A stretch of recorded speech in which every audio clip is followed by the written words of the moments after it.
RentPackage, the free advertising online rent management platform. Sign a contract online. Manage your tenant, manage your available house, and manage your rent collection. www.rentpackage.com. Hello everyone, I'm Pak. Today I'm going to show you how to paint a wall. Tools and materials: ladder, paint, linen gloves, brush, painter's tape. First, take out the painter's tape and cover the things on the wall with it. This could prevent your things from staining. Before we start, shake the paint evenly.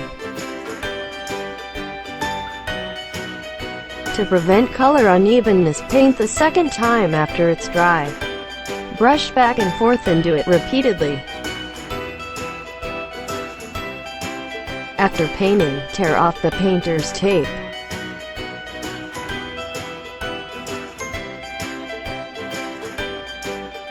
It's done.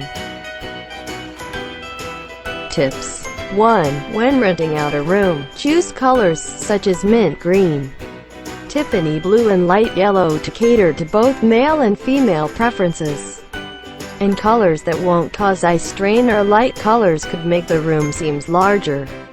2. There are basically two types of white, the yellow tone lily white and the pink tone rose white. The above white colors would make people more visually comfortable than pure white. Pay attention to the brand of the paint because colors would vary from brand to brand. Also, if you're painting the wall of the stairs, you could use a masking film to prevent the stairs from staining. That's all for today. This video is brought to you by RentPackage Technology.